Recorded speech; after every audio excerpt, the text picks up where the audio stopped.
what topic are you going to do for the assignment? Lymphatic system. Should I include immune system? It would be a lot if you talk about the immune system. Because you will talk like half an hour, so it's okay. You can cover these, then we can do the immune system in the rest of the class. If you feel maybe that you have enough time, you can do very quickly the idea of the immune system. Then you will help me out with kind of like an introduction to the immune system. Definitely yes. I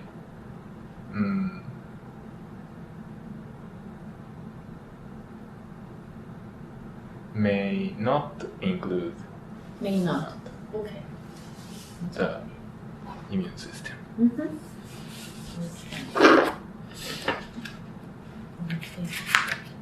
Did you have a class before this one? Yes. Yes. Oh, so you came from your class. Okay, I see. How many classes are you taking? Today, one. Today one. But I mean in the whole semester. And 17. 17. 18. So that means you have like 17 exams during exam week? Not all, but mostly. Yes. Because that's a lot to study. Only 1 week, right? 1 Exam. week. I try not to make too difficult the final exam. Oh. Because I know you have also your compulsory classes, right? Or classes from your major. My major, Human Health Sciences, from this year, except one lecture, we take common lecture. So they're not specific Yeah. to your career. Biology, chemistry, mathematics, and humanity. Okay. Oh, humanity. Okay. Because we enter without making a decision what the course major is. Nursing, laboratory specialist. So in the first year you take different subjects, not specifically to a certain career. Last year, we take at first grade anatomy, physiology, and basics of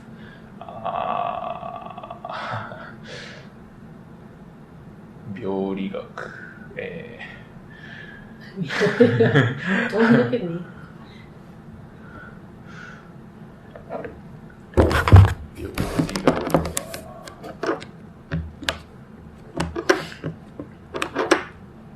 Yeah, pathology. And basics of immunology for class. That's odd. So the first year you took subjects related to the career, but the second year not? This year, you're taking different ones. Different ones. And second year or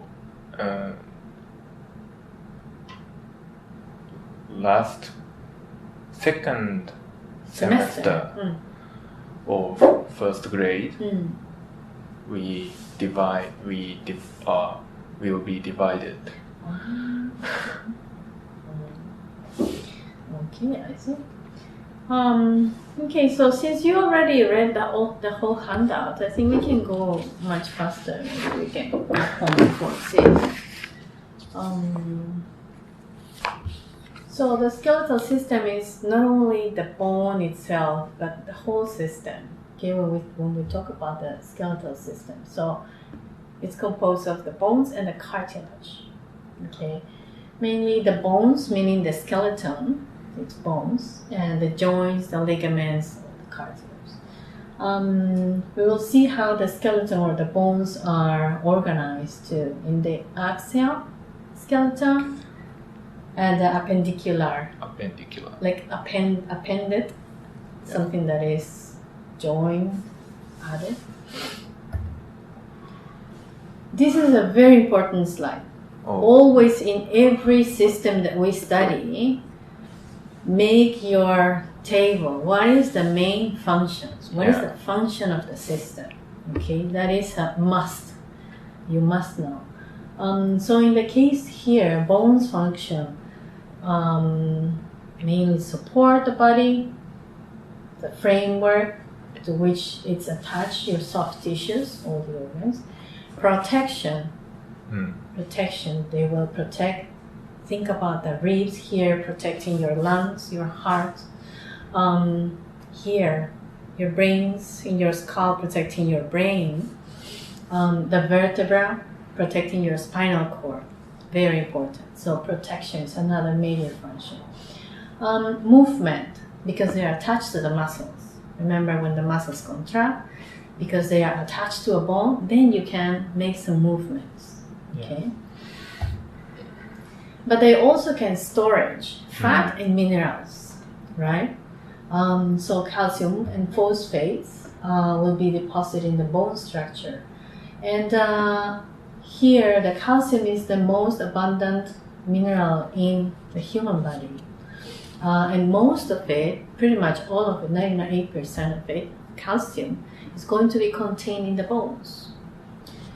And the last function is to produce blood cells, right? So blood cell is produced in the bones, in the marrow cavities. So this is very important for you to remember. What are the functions of the bones?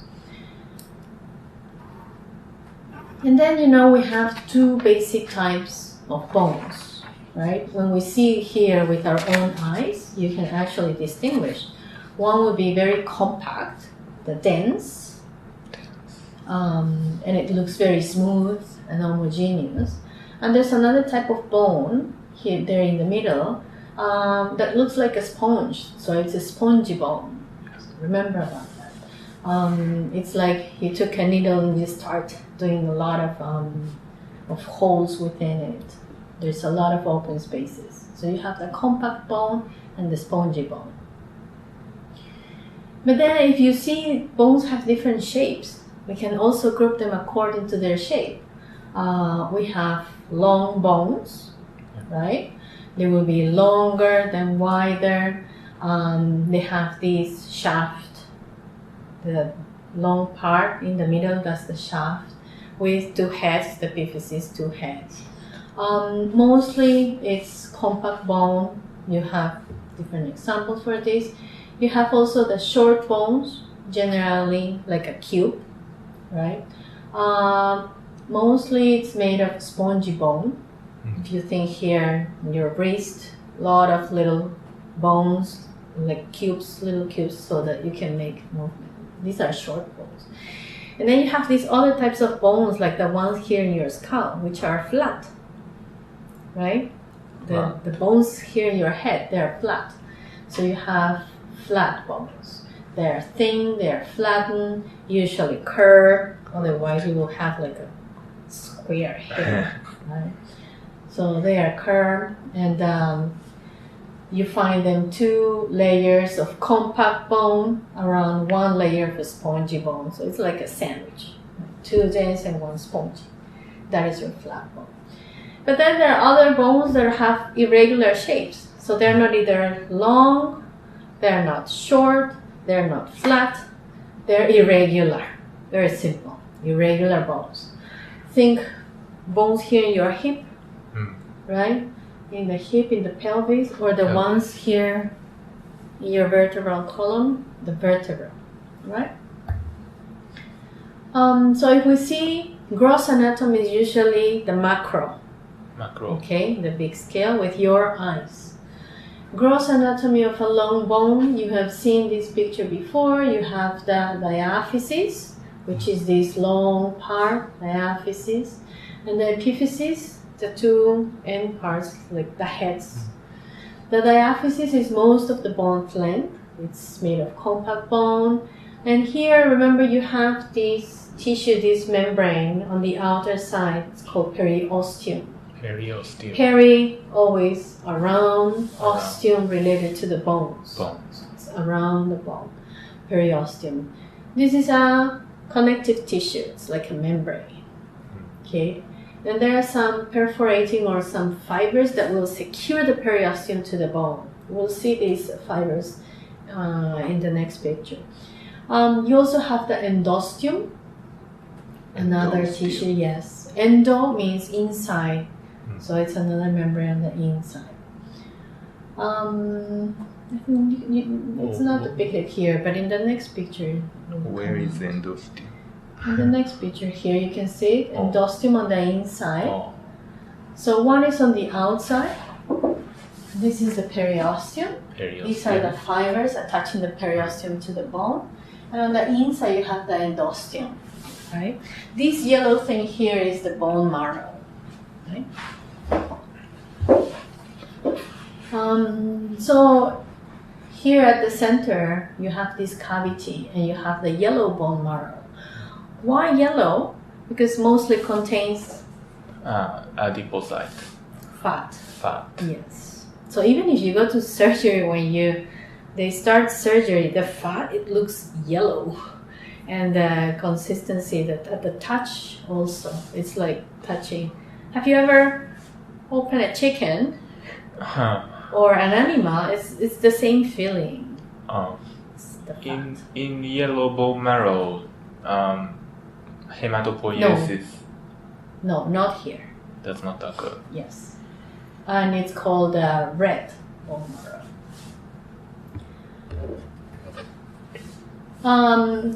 At the two ends, we have the epiphysis, at the ends of the long bones. They have a thin layer of compact bone, and they are enclosing, they're surrounding this area filled with spongy bones.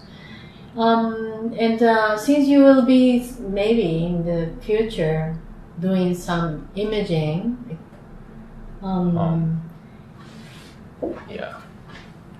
this is the epiphyseal line, right? If the person is very young, you will see a cartilage here. But in adults the bones are not growing anymore, it's already bone. But this is epiphyseal line. This is a remnant. What do you know? What's remnant? Remnant. Epiphyseal line, remnant. Remainder. Yes, the remains of the epiphyseal plate that we see in young people. And you also have the articular cartilage here. The cartilage, the blue one. This is one type of cartilage, hyaline. It will cover the external surface. Why? To decrease friction. Here it will have the joint, right? If there is no cartilage, there will be a lot of friction between one bone and the other, right? And that must be very, very painful. But this cartilage here is avascular. Remember what means avascular? No supply of blood. Yes, there's no direct supply of blood. So it relies on diffusion of synovial fluid for nutrients and to dispose of wastes. Okay, so this is. There are some bone markings. Bone markings is like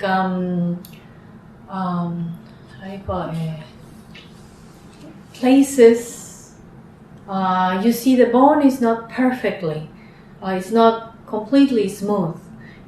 Some tendons will be attached to the bones, some muscles will be attached, nerves, blood vessels will go through or will go along the bones, and these will create some markings. So the surface is not smooth. And some of these markings are already like landmarks in these bones. These are places of attachments for muscle tendons or ligaments, passage of nerve, blood vessels. It could be a projection, something that goes out, a projection, or a depression or a cavity. Okay? We don't need to study the bone markings. Usually to the medical students, they have to study many of these bone markings. It's not necessary in our case. Now if we see in the microscopic anatomy, so this is, you cannot see this with your eyes. The basic unit in the bone is the osteon, the osteon system. So you know that all the cells that produce the bone, remember what was their name? Osteoid.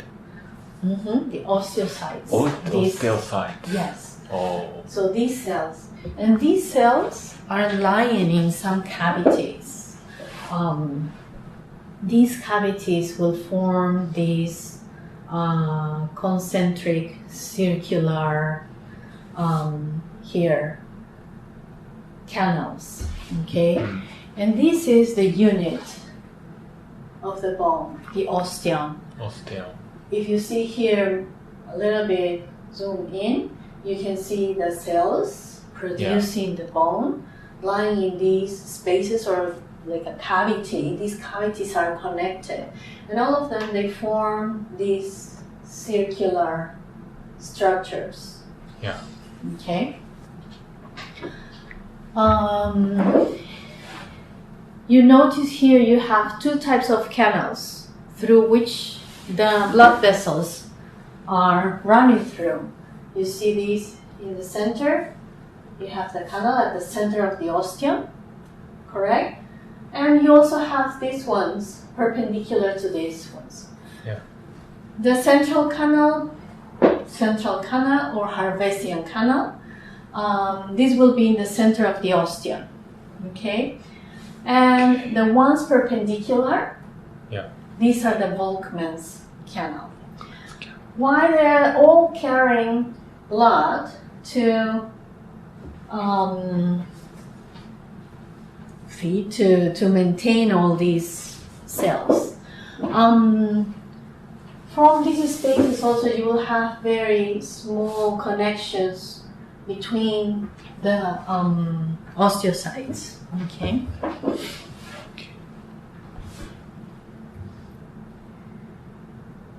So all these concentric rings are called lamella. The space where the osteocytes are lying, they're called lacunae. And all these small or tiny canals here are the canaliculi. Yes. So there's a lot of new names maybe to remember. Especially they have these names in Latin or Greek. We know these mainly three types of cells, right? Those producing the bone, osteocytes, but osteocytes is the cell when it's mature, right? When it's mature, we call it osteocyte. It's like a spider. It looks like a cell that is running, right? Osteocyte. They have a lot of processes, remember, because they are going through the canaliculi, correct? And they will maintain the matrix of the bone. But you know that the cell is not like they divide and instantly they're osteocytes, right? They go through different stages until they mature. So immature cells are called osteoblasts. Osteoblasts. And there are some special cells who will reabsorb bone. These are called the osteoclasts. Usually when you see, many times you have different cells for the systems, right? Something sites is usually the mature cell. Something blast is usually immature. Clast It's usually those who reabsorb. So that you can have a big idea if you don't remember exactly what it is. And remember, osteo is always related to bones. Okay? Okay. So you know, bone is one of the hardest material, and it has a lot of calcium salts deposited in it. That's why it's hard. But it's also flexible. The collagen provides the flexibility and strength to the bones. So it's interesting, probably you already know all these. There are some changes in the human skeleton throughout our lives, from when we start, before we are born, until we reach older age, right? Our bones are continuously changing. So when we are before even being born, when we are embryos, the skeleton is mainly made of cartilage. It's like having a mold of your skeleton, all made from cartilage, right? And then gradually it's going to be replaced by bone. But still, once you are born, still your skeleton, all the bones from your skeleton, they're not completely ossified, they're not completely turned into bone. You still have some cartilage so that the bone can continue growing. Otherwise, you will remain the size of a newborn. But once you are an adult, you will no longer be growing, but still some cartilage will remain in some areas, like the bridge of your nose or parts of your ribs and some joints. This is how, in general, the bone will grow lengthwise, right? When you're an embryo, you can see the molding is mostly cartilage.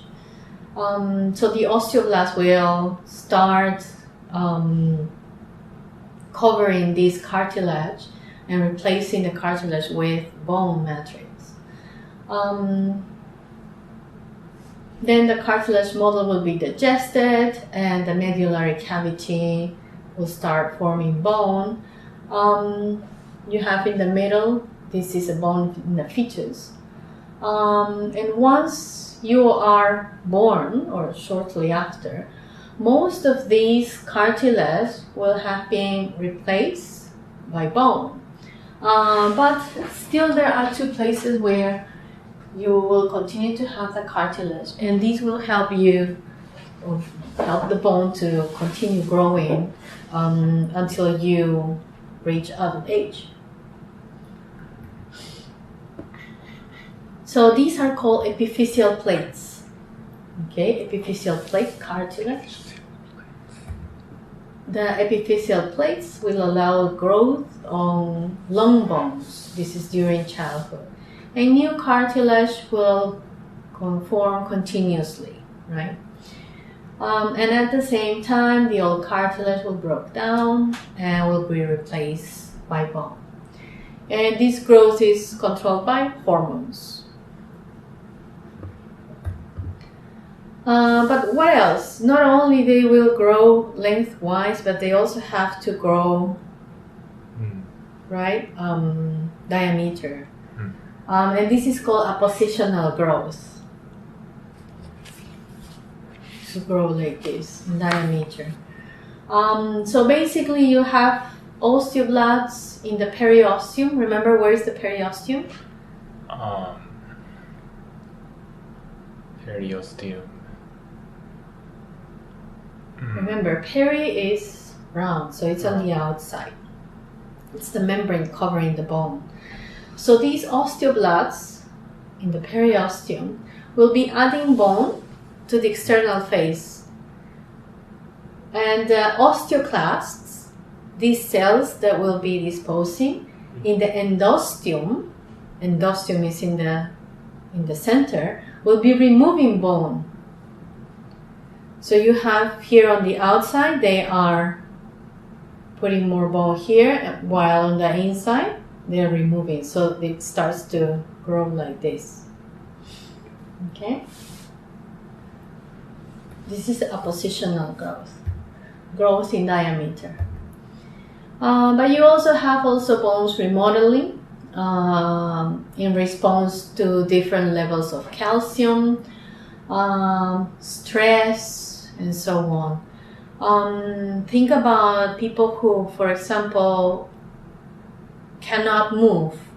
If they cannot move their lower limbs, their bones start to also be very thin and very weak, because you need the movement, this stress, to constantly be producing more bone mass. PTH is parathyroid hormone. Yes. Yeah.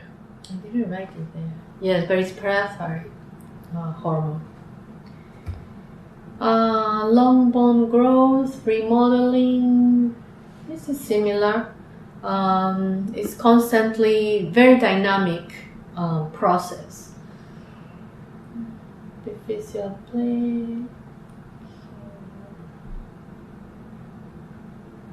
Yes. So this figure is mostly to show you, for example, if this was before, then by appositional growth, you will start to increase here the bone structure, and it will start to grow also here.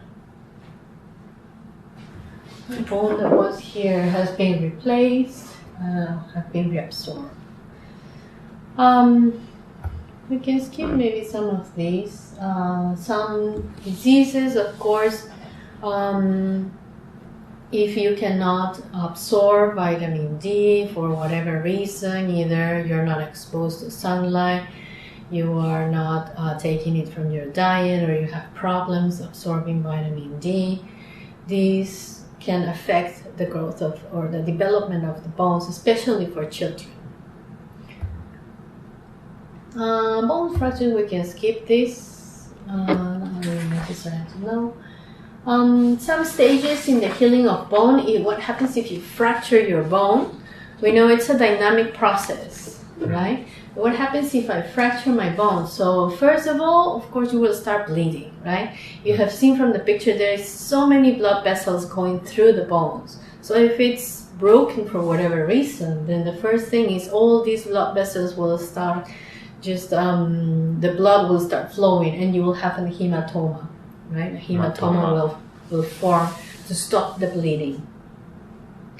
And then this hematoma will be replaced by a fibrocartilage callus formation. This is an early stage of the repairment. A lot of new capillaries will start forming, and then gradually these cartilage will be replaced by bone.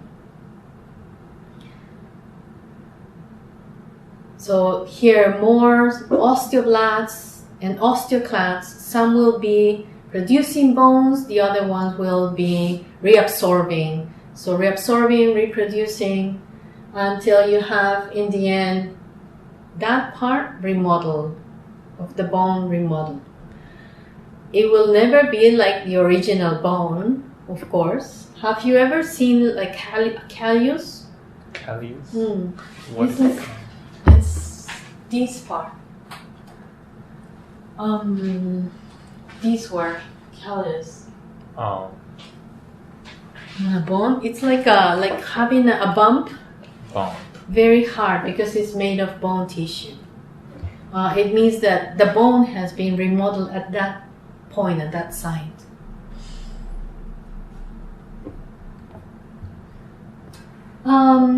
Okay, this is very simple. You can divide the skeleton either axial or appendicular.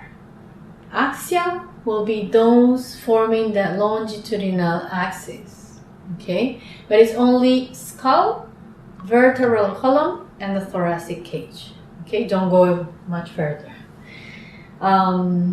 This. An appendicular skeleton will be bones that are attached or appended to the axial skeleton. And the pectoral girdle scapula here, the scapula and clavicle, and you have also the pelvic girdle here.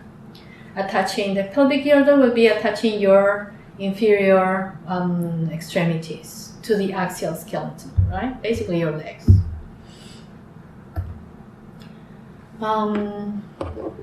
You can see here from this picture, right? What color is that? Green, maybe kind of green blue. At the center, that's the axial skeleton. Yeah. So only skull, vertebral column, and the thoracic cage. All the others appendicular. So the skull. Here there's a lot to memorize. Basically two groups of bones. One will be the cranium, and the other is the facial bones, right? All these bones are joined by sutures, right? So these are joints that are not moving, right? And only the mandible is attached to the rest of the skull, and the mandible is the only one who is moving, right here. Otherwise, you wouldn't open your mouth.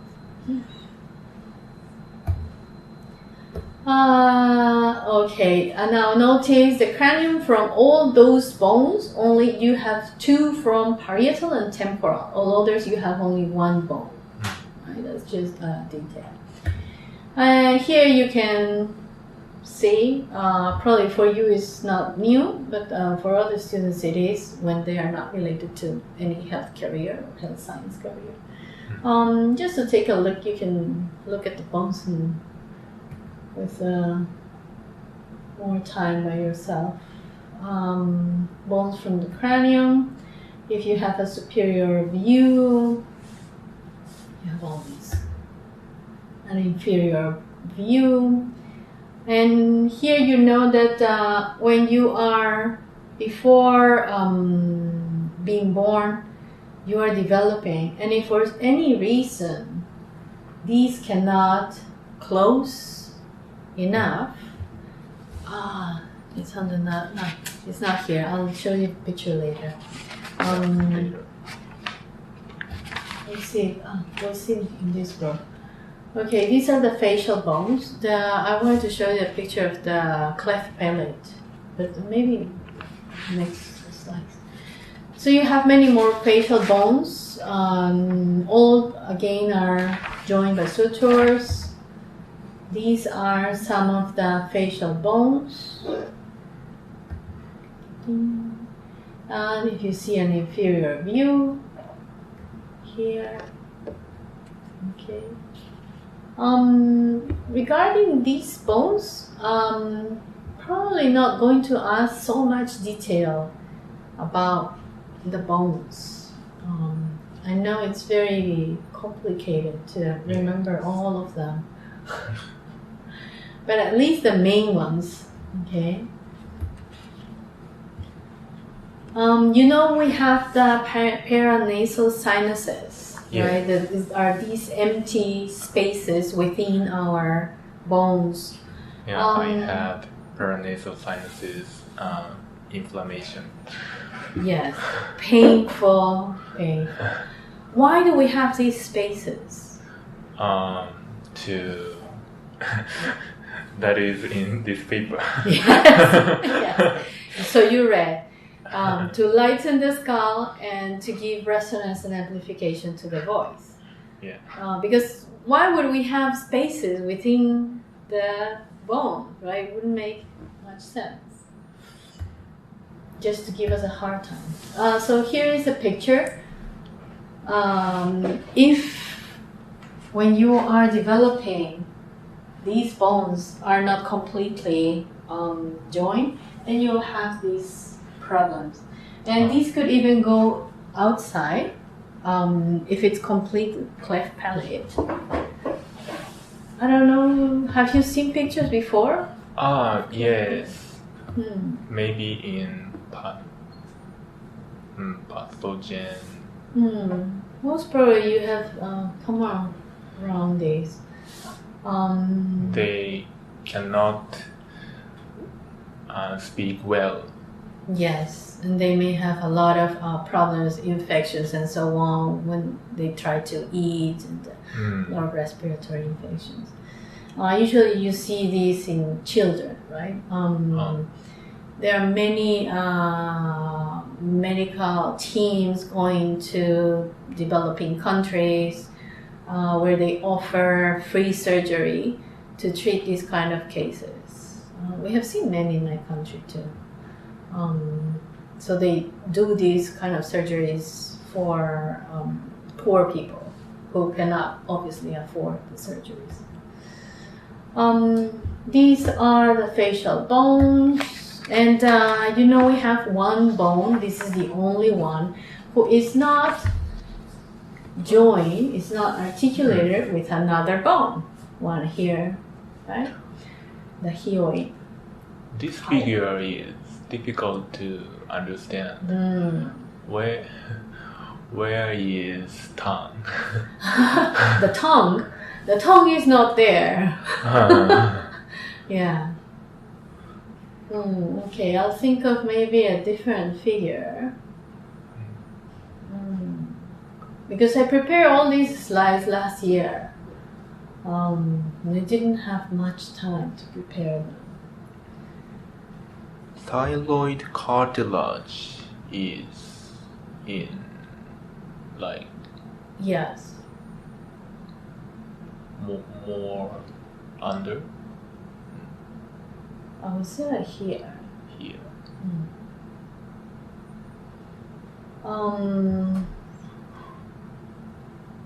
This is not new for you. You know about the fontanelles. Fontanelles. But for other students who are not from medical science, sometimes it may come as a surprise to know that the bones of the newborns are actually not completely sealed. Yeah. They have these spaces, right? And you can, if you put your hand, especially in the frontal fontanelle, you can feel the pulse. Have you ever seen a newborn? Yeah, no. No. Mothers tend to be very scared when, especially children, try to touch their head because they're very delicate. And these fontanelles, these are membranes connecting the bones because they are not completely sealed. While they were in the womb, the brain needed to grow, so the bones gave some space. And once they are born, they still have to develop a little bit more, and of course they have to be born. So you need the bones from the head to be able to move a little bit so that the head of the baby can go through the canal. So these helps for delivery. They allow the fetal skull to be compressed slightly during birth and allow the brain to grow during later part of pregnancy and early infancy. But they will gradually convert to bone. Usually by age 2, they are already sealed. When the babies or when they are very, very young, before these are sealed, the doctor will touch the fontanelles to see if everything is okay, if it's closing properly. In some cases, they may not. This is a figure of the vertebral column. You've seen we have different parts, different sections according to where they are located. We have the cervical, thoracic, lumbar, sacrum, coccyx. 7 vertebrae from the cervical part, 12 in the thoracic part, 5 for the lumbar, and these are fused in the sacrum and the coccyx. So before you are born, you have 33 vertebrae, but then the last 9 will fuse to form your sacrum and your coccyx. So in total, you have 26. They are connected. And for you, it's not new, but between vertebra and vertebra, you have a disc, an intervertebral disc, right? And usually you have normal curvatures in your vertebral column, which may be a little confusing because also the pathology, the diseases for extreme curvatures in the vertebral column are called the same way, lordosis and kyphosis. And each vertebra is given a name according to the location. So you know it's C 1, 2, 3, 4, 5, 7, T 1 to 12, L, and so on.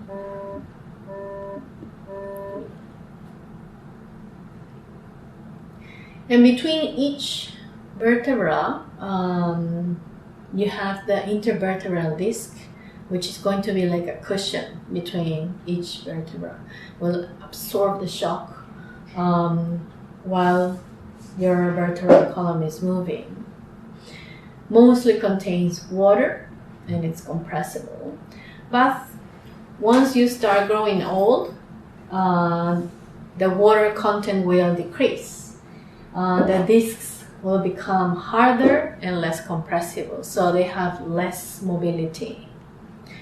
Sometimes the disc also can come out of place. We call it herniate. Yeah. Having hernia, very painful. My friend, Has medical student, he was in Gunma University, very hard, herniated. Yes, and if it starts compressing the nerves that goes through there, it can give you also a lot of pain depending on which nerve they are compressing. But when you are born, you actually don't have yet the normal curvatures, right? It's just like a C. This is called the primary curvature. It's only when you're born. But then once you start developing, you are still a baby, but you know, you start first raising or holding up your head, right? So you start having these secondary curvatures. First, when you raise your head, and the baby in that position, and then the baby will start walking and will start developing the lumbar curvature. But there are also some abnormalities with the curvatures. If it's going sideways, it's called scoliosis. You may have seen on the street some people like having a hunchback. Very, very like this. It's called kyphosis, excessive curvature in the thoracic area. Or some other people who are very like this, very towards the back. This is called lordosis, excessive curvature in the lumbar part.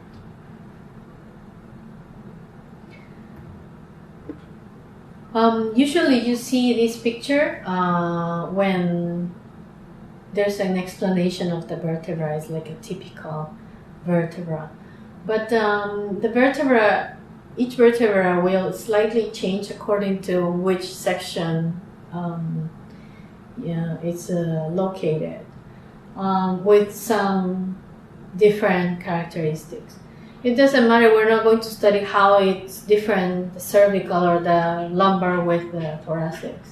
The general idea of the vertebra is this. They have a body, the circular part. We have the body. We have the arc, the foramen, the space at the center. What is going through that space? Nerve. Nerve. Blood vessels. Spinal cord. Spinal cord. The spinal cord will go through the canal. And you have the processes, the lateral processes, the spinous process at the center, here. Superior and inferior articular processes through which they are connecting to the other vertebra. These are just some regional characteristics. C1 and C2 are very special. because they allow you to move your head, right? So C1 has no body, C2 is like a pivot for the rotation of the skull. Then the thoracic ones are very typical. And one important thing of the thoracic vertebra is that they are the only ones who will articulate with the ribs. All the others are here or here, so they don't articulate with anything else. And the lumbar vertebra, from L1 to L5, they are the sturdiest, strong. Because most of the stress will occur in this area, in this region. You have vertebrae from the sacrum and the coccyx, they are fused. The sacrum will articulate with the hip bones here. And the coccyx is like a remnant of the tail. So this is a figure of them. You can see that? All the nerves will go through. And this is a thoracic cage. Here you have the sternum. Here in the front, this is flat. And the ribs, right? You have 12 pair of ribs. And your thoracic vertebrae here on the back. But the sternum, remember, this is a flat bone. Okay, it's a flat bone, and it's actually a fuse of 3 bones. Not very important, the names of the 3 bones: manubrium, body, and xiphoid. But it's a fusion of 3 bones. The important thing is that it's a flat bone, and it's attached to the first 7 pairs of ribs. So the manubrium is not attached to all the ribs, even though you have 12 pairs. Not all of them are attached to the manubrium, at least not directly. From the ribs, you have true ribs and you have false ribs. Do you remember why they are true and they're false? True and false? They're true because they are attached directly to the sternum. You see, they're attached directly to the sternum. Yeah. But the false one, they are indirectly attached. They are not really that. They are this one, this one, this one, and this one. Or some of them are not even attached. They are floating. They're floating ribs.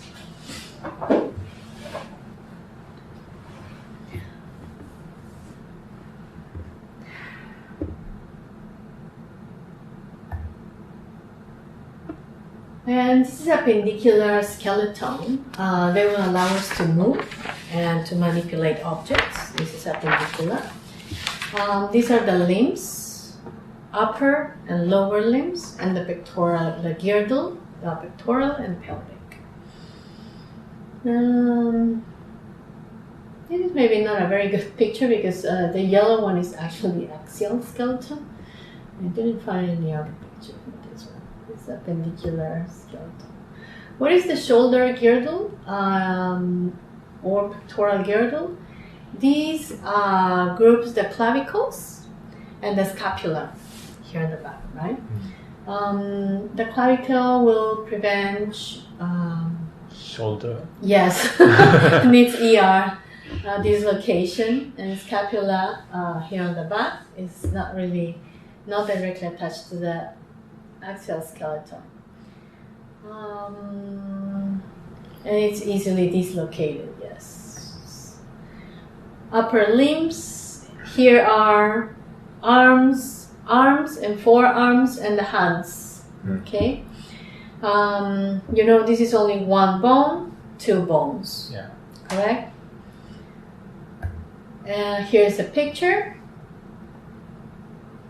okay?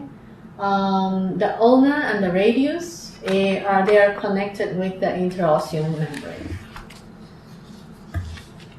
The hand with so many bones, carpal, metacarpal, phalanges. Okay? Carpal, Yes. metacarpal, and phalange. Yes. if you have to memorize, it's these, not necessarily these. Okay, because each of these bones has a name. From this slide, I cannot have read. Okay, the important thing here is these carpals, metacarpals, phalanges. Phalanges are your fingers, Yeah. right? You have three parts: distal, middle, and proximal. These are your fingers. This is the palm of your hand, and this is the wrist. Carpals. That's all you need to know.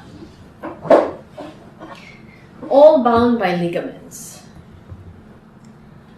The pelvic girdle, the other part, formed by these two coxal bones, the hip bones and the sacrum. They are large, they are heavy, they have to bear most of our weight. The coxal bones are made of these three bones: the ilium, the ischium, and the pubic bone. Okay? Here, yeah. Ilium, ischium, and pubic. But they're all fused.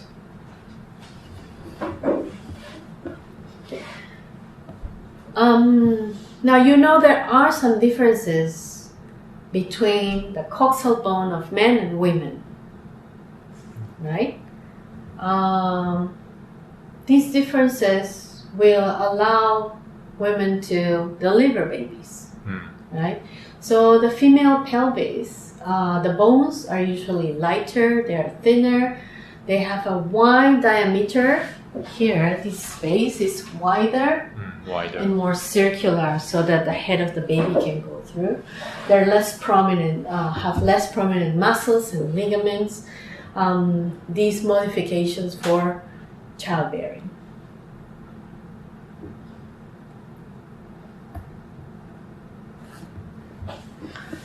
A little about the lower limbs. What would be the main function of the lower limbs?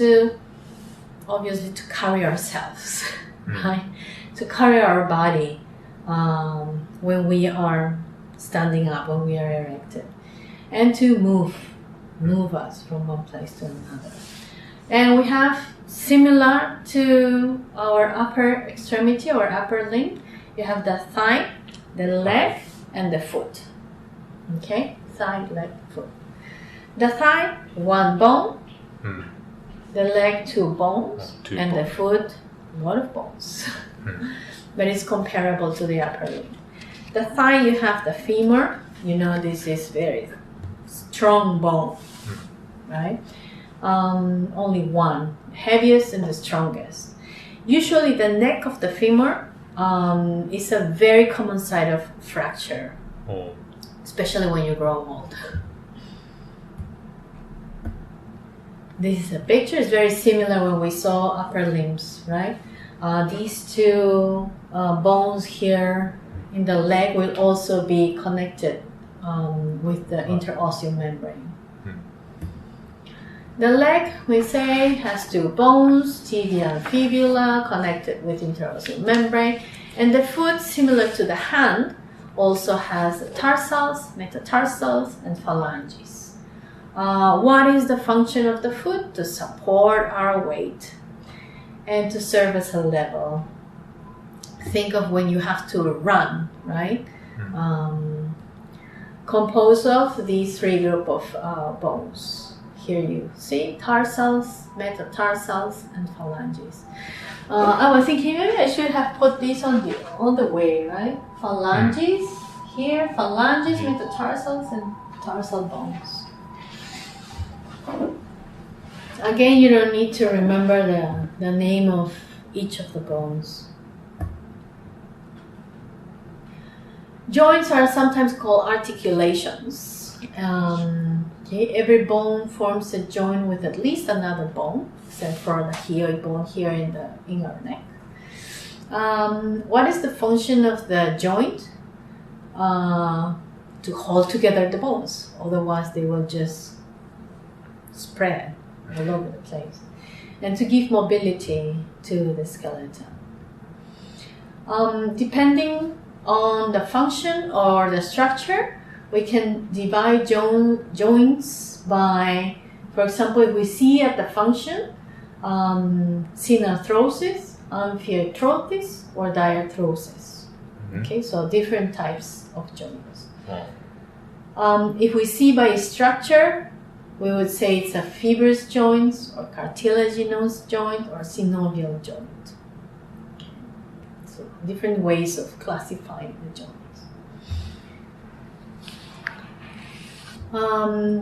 If we see here, this is a structure, right? Fibrous joints, bones are united, or they are joined by fibrous tissue. Think of the skull. That's the two words. Yes. Cartilaginous joints, the bone ends connect the fibrocartilage or the hyaline cartilage. Okay. They don't move either. These are slightly movable. Slightly. If you remember here, these joint slightly will move when we have to deliver babies, but basically it will not move. Right? So structure. So cartilaginous joints, slightly movable. And basically, the other big group is the synovial joints.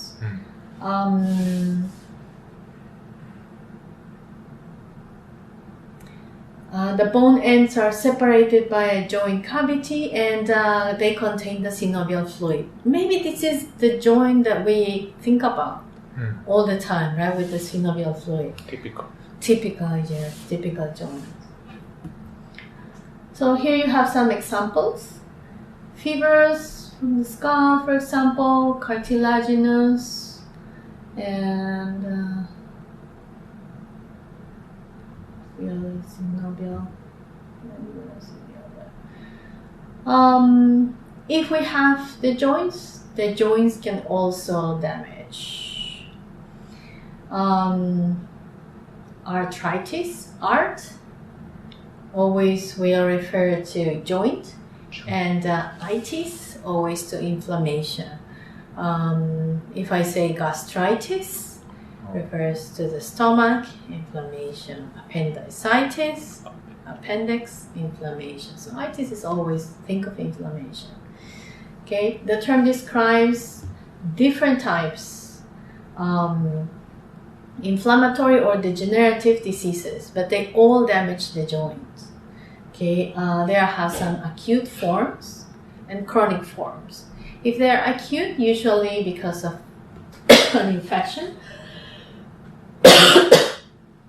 and the chronic could be conditions like rheumatoid arthritis or gout.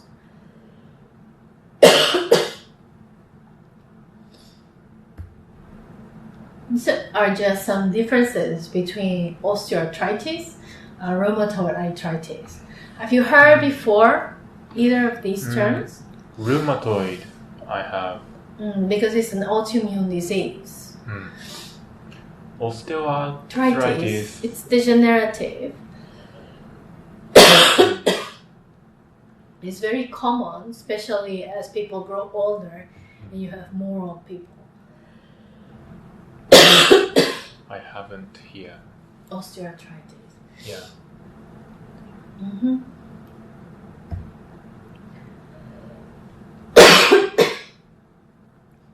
Not very relevant. Doesn't matter very much. Have you heard before gout? No. This is a very painful condition.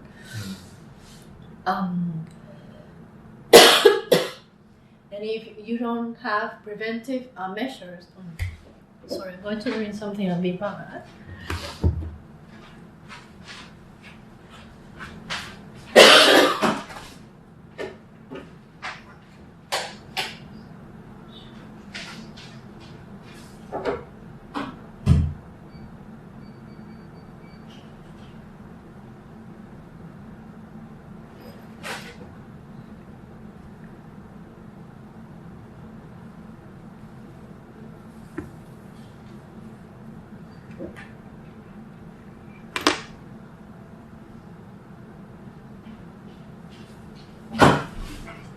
Is it cold?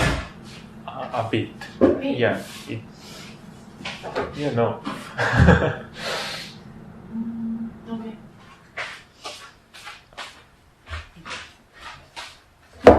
When you have an excessive of uric acid, or when you eat too much food rich in uric acid, they accumulate in the blood and they crystallize in the joints. So it's very painful. These crystals will deposit in the joint. The joint starts to swell and to produce a lot of pain. The attack could be very sudden. You have pain, stiffness, swelling. Typically affects only one joint. Could be the toe.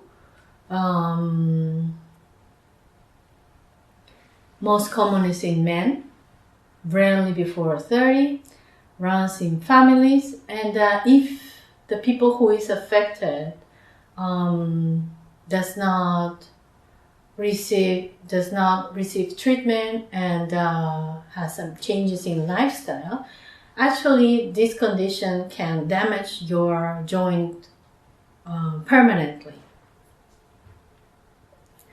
because the bone will fuse and then you will lose mobility of that extremity or that area. Is there treatment? Yes, you receive treatment, but it's a lot of lifestyle changes, taking care of your diet. There are many food that contain a lot of acid, uric acid, and it can trigger the attack. This used to be also common in very ancient times. They used to relate this disease to the life of the very wealthy, of kings, because they would eat a lot and many,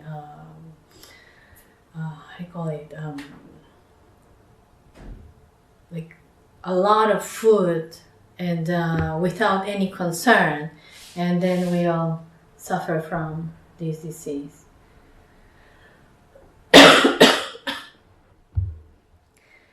Not only foods, but there are also some drugs that can raise the levels of your uric acid in blood that could end up in gout attacks. And to finish, another condition of the bone is osteoporosis. And this is when the bone starts to thin out, and obviously if you start having a weaker bone, you are more susceptible to break it, to fracture it. Especially the spine and the neck of the femur, as we mentioned earlier. The vertebrae can also collapse, resulting in conditions like kyphosis. There are some risk factors that put you at higher risk of osteoporosis, especially for women. So not only aging will put you at risk of osteoporosis, but especially for women, when they have deficiency of hormones, when they go into menopause, or if you have family history, if you are Asian or Caucasian. You know who is Caucasian? Caucasian. White. White? Caucasians are white people. Or if you don't exercise, the same if I am handicapped or I am bedridden, I cannot move. In the same way, if I don't exercise, I'm also prone to osteoporosis. Lack of calcium, vitamin D, but also other behaviors like smoking or alcohol. Some medications, if you're using for long time steroids, for example, these will also put you at risk. And how does it look? The first one, the upper picture, is the normal bone. But when you start having osteoporosis, your bone will look Porous. yes, very, very porous. So the bone mass is reduced, therefore the strength also of your bone is reduced. And it's very easy to have fractures or to break it. Okay, so in general, this is the whole class. Thank you for coming. Since you read all the handouts, I think it's more than okay. Is anything okay? Everything okay?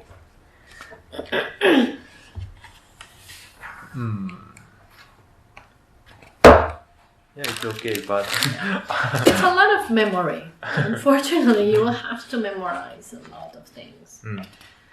not all. Yeah. That's unfortunate with anatomy. It's always about memory. That's why I would rather have you remembering why is the main function of everything. Then if something is grouped, then how is it grouped? In which way it's grouped? That would be the main things that you should remember. Group related question is a bit difficult.